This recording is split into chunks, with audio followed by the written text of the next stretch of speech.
যেখানে 30 লাখ টাকা দেও ফোনে তুই জামাইরে লইয়া যাইতে দিমু। আমি ধরতেও পারছি না, ধরতে চাইলেই আরো বেশি মারে, এরও মারে আমারও মারে। 30 লাখ টাকা দিতাম এ কথা কইছি। আর এরপরে আর কিছু করলে রাখছে না। এরপরে থানার থেকে ফোন করছে, ওখানে তো জামাইরা লইয়া যাবে 30 লাখ টাকা দিয়ে। আমি আর কিছু বলছি না, থানা থেকে আয়া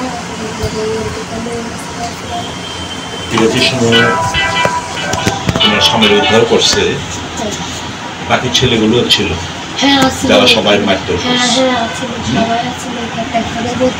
থানা থেকে তারা হাসপাতাল নিছে না, এই 4টা নাম অভি দিচ্ছে।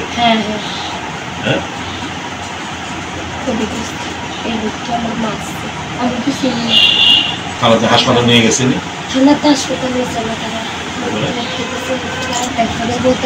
থানা থেকে তারা হাসপাতাল নিছে না।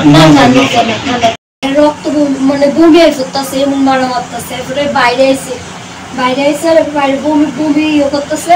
তারপরে মেয়ের বাবাটা বোধ হয় রাস্তা গেছিল, ওইখান থেকে দৌড়াই আইসে বাইরে গেছে দীক্ষা কয় তুই বাইরে সুস্কি লিগে কইয়া। হ্যাঁ পায়ের দিবার মধ্যে 4টা লাথি মারছে, এমন জুড়ে জুতা পরে না ছিল। এরপরে সারে বেকা হয়ে গেছে, গুটি গুটি করে আমার সামনে। আর না তো এরপরে আবার দইলা নিয়ে ঘরে ঢুকাইছে, গাড়ির উপরে এরপরে আমার মাঝে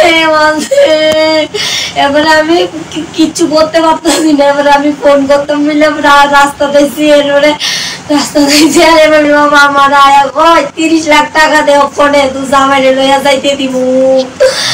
টাকা আদায় করাটাই ছিল তার পরিবারের মূল উদ্দেশ্য এবং লক্ষ্য। সে নিয়ে মিথ্যা অপবাদ দিয়ে, যেমাত্র দেখেছে দুজনে উভয় চাকরি করে, অভি এবং ওনার স্ত্রী, তাদের থেকে মোটা অঙ্কের টাকা 30 লক্ষ টাকা দাবি করা হয় এবং বেধড়ক মারের প্রেক্ষিতে এবং পুলিশের যে ঘটনা, যে ভূমিকা, পুলিশ গিয়ে ওকে উদ্ধার করেছে ওখান থেকে। তারপর পুলিশ ওকে থানায় নিয়ে এসছে, থানায় ওর বিরুদ্ধে কেস লেগেছে, ওকে ডাক্তারের কাছে পাঠায়নি। একজনকে আজকে নাকি শুনলাম অ্যারেস্ট করেছে এবং জুডিশিয়াল কাস্টডিতে পাঠিয়েছে। প্রশ্ন হচ্ছে পুলিশ রিমান্ড চাইনি কেন?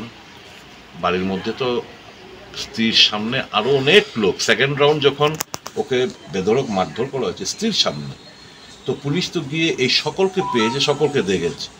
তো বাকি নামগুলো কেন পুলিশ এই যাকে অ্যারেস্ট করলো তার থেকে বাকি নামগুলো কেন সংগ্রহ করেনি? কেন পুলিশ রিমান্ড চায়নি?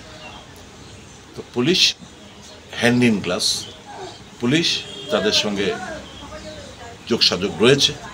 পুলিশ হয়তো এই 30 লক্ষ টাকার থেকে একটা ভালো মোটা অঙ্ক টাকা হয়তো পাওয়ার জন্য একটা প্রিপ্ল্যান মার্ডারও হতে পারে সেটা, এবং এটা তো প্রিপ্ল্যান মার্ডার কোনো সন্দেহ নেই।